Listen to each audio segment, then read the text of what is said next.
ternyata begini Pak Laks, saya itu dulu berpendapat bahwa untuk menjadi profesional, TV9 jadi profesional, maka saya harus merekrut atau membajak orang profesional dari TV lain.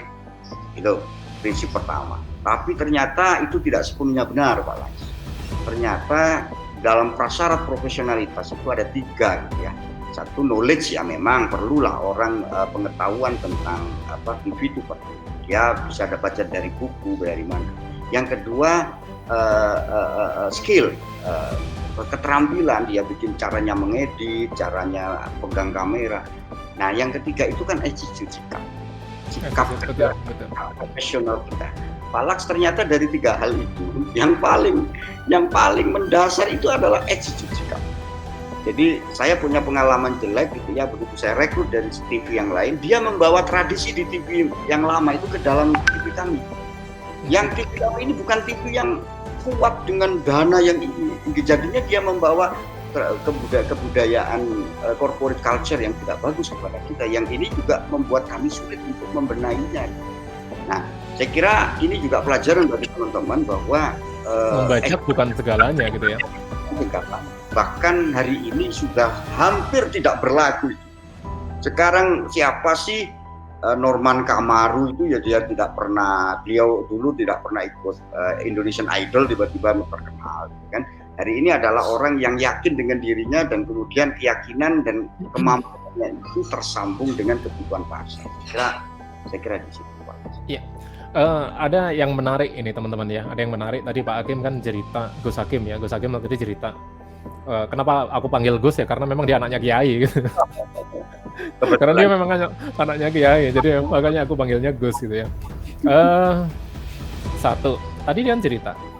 Jadi waktu itu beliau punya istilahnya punya pemikiran paling gampang ya bajak aja gitu ya. Paling gampang bajak.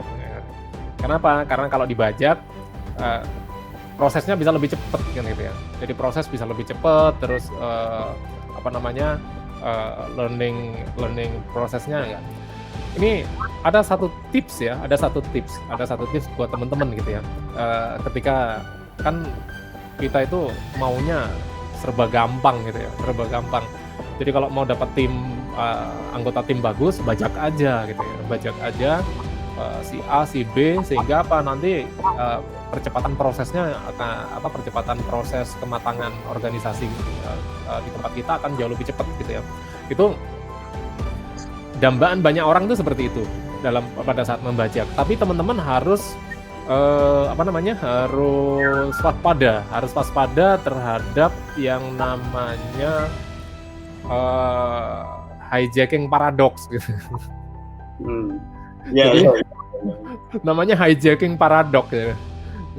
Jadi istilahnya guruku gitu ya. Jadi hijacking paradox. Hijacking paradox itu gini. Kita itu kan berharap mendapatkan tenaga kerja atau mendapatkan staff atau mendapatkan anggota tim yang luar biasa gitu ya. Yang luar biasa. Makanya kita berani bayar mahal gitu ya. Jadi para pengusaha itu berani bayar mahal. Untuk apa? Karena percepatan kan gitu kan. Jadi nggak perlu mulai dari nol. Percepatan. Ambil aja orang yang jagoan, ambil aja orang yang ahli gitu ya. Orang yang jagoan dan segala macam. Nah, orang yang jagoan mau juga gitu ya. Mau juga untuk untuk dibajak. Kenapa? Pasti iming-imingnya gaji yang lebih gede. Gitu ya. Gaji yang lebih gede dibandingkan dengan tempat sebelumnya gitu ya. Jadi yang satu berani bayar lebih gede supaya lebih cepat menghasilkan usahanya, yang satunya berani pindah ke tempat yang baru yang dia nggak kenal sama sekali gitu ya, ekosistemnya, karena dia berharap ada istilahnya ada peningkatan dalam karirnya, dia bisa dapat sesuatu yang lebih besar. Jadi satunya berharap lebih cepat, satunya berharap karir lebih bagus gitu ya. Kan biasa orang kalau dibajak, kalau nggak gajinya lebih besar, jabatannya lebih tinggi gitu kan. Jadi dua sisi punya yang berbeda. Tapi ketika dibajak, semua itu nggak terjadi. Jadi kalau kita ambil Paretonya, 80% tidak terjadi. Hanya 20% yang terjadi. Ya, artinya seperti yang diharapkan. Tapi 80% gagal. Itu kalau kita ambil Paretonya. Kenapa gagal? Karena ya ada kesalahan sih sebenarnya, ada kesalahan persepsi lah, kesalahan persepsi bahwa seolah-olah seseorang itu hebat itu ketika dibajak maka dia akan hebat gitu ya. Ya. Padahal seseorang ini bisa hebat karena ekosistemnya mendukung. Jadi seseorang ini bisa luar biasa karena ekosistemnya mendukung. Ekosistemnya apa? Ya culture perusahaannya, terus culture tim pendukungnya gitu ya. Tim pendukungnya sudah tahu lah, TikToknya sudah tahu. Nah, ketika ini dibajak, dia tidak mendapatkan support seperti di tempat lamanya dia. Sehingga apa? Sehingga dia tidak bisa all out gitu loh. Jadi kalau orang main bola itu dia nggak dapat assist sama sekali, nggak dapat operan bola yang bagus. Dia harus ngejar-ngejar bola sendiri dan segala macamnya. Timnya lebih luar biasa lagi, jadi lebih buruk lagi, bukan lebih luar biasa, lebih buruk lagi ketika dia pindah ke tempat yang baru. Di tempat yang baru dia mendapatkan lawan baru dari orang-orang yang ada di organisasi yang baru, yang harusnya posisi itu ditempati oleh mereka.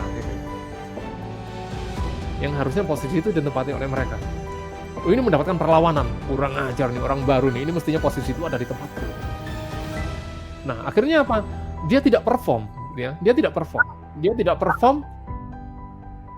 Yang hire dia, jadi owner perusahaan yang hire dia, frustasi, ini sudah tak gaji lebih mahal, tapi nggak menghasilkan, sementara dia juga frustasi juga.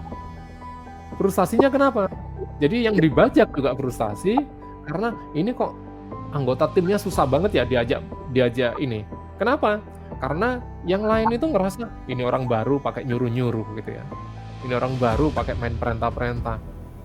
Ini kalau dia berhasil, nanti idenya dia tambah melejit lagi. Sementara gue tambah gak dapat apa-apa kan gitu kan.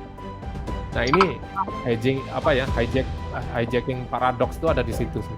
Hijacking paradoks ya namanya. Iya, jadi paradoks itu kan berarti hasilnya tidak sesuai dengan ekspektasinya kan gitu loh. Jadi harusnya ini menghasilkan A, ini ternyata menghasilkan Z kan gitu kan. Jadi dua-duanya nggak tercapai. Dari ininya nggak tercapai, terus dari dari yang meng-hire tidak tercapai, dari yang di-hire pun juga nggak bisa perform juga, dia juga nggak nyaman juga. Kenapa nggak nyaman? Karena ekosistemnya tidak mendukung.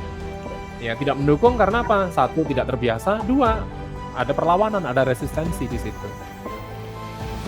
Jadi kalau meng-hijack jangan jagoannya, langsung sekalian dengan satu timnya, jadi bedol deso. Dan itu pernah terjadi di sebuah stasiun televisi besar ya. Iya, itu memang cara paling aman ya itu bedol deso kan gitu. Bedol deso. Karena benar-benar Pak Alex itu jadi yang saya kira itu ibarat kita pemain bola gitu Pak. Mau transfer satu orang pemain mahal gitu ya. Itu kalau dia betul kata Pak Las, kalau dia tidak dapat assist terus mau cari gol dari mana gitu kan. Betul. Atau yang kedua dia main di situ tetapi dia tidak mendapatkan dukungan dari teman-temannya karena ini anak emas kan nih oleh pelatih dan sebagainya di situ. Nah makanya Pak Las ini konteks ketika kami sulit ya hari ini di corona ini pandemi ini. Justru di situ saya menilai bagaimana sikap attitude dari para profesional saya itu terlihat. Kalau kemudian ternyata yang dari para profesional ini masih berkata tentang mana gajiku, mana kenapa kemudian ini fasilitas kok nggak ada gitu. Saya diemin aja gitu ya. Saya melihat ada orang-orang yang sudah kita sentuh semuanya dan sebagainya dan dia justru dalam situasi sulit dia bekerja keras. Disitulah attitude itu yang menjadi dasar. Karena hari ini knowledge itu bisa kita dapatkan dari Google dan YouTube. Gitu ya. Betul. Skill itu bisa kita belajar, bahkan kita bisa makan. Tapi kalau attitude itu tidak ada sekolahnya. Makanya saya kalau berkunjung ke pesantren-pesantren Balak, saya selalu membesarkan hati mereka. Dibilang, santri di pesantren itu diajari karakter loh ya di pondok. Nah sebenarnya itu adalah merupakan modal besar ya. modal besar untuk bisa menjadi orang sukses termasuk di dunia bisnis. Dan saya sering katakan Balax kepada adik-adik gitu ya, Rasulullah itu, Nabi itu menjadi orang sukses, waktu itu menjadi seorang pebisnis sukses, itu dasarnya ya attitude, sikap. Soal bagaimana beliau, kita tidak tahu ya, tetapi orang pintar berdagang di Bani Quraisy atau di Jazirah Arab banyak banget gitu kan. Kemudian orang yang memiliki pengalaman jalur sutra antara Makkah sampai Jordan ya, sampai Syam itu hari ini, sampai Suriah itu ya banyak banget.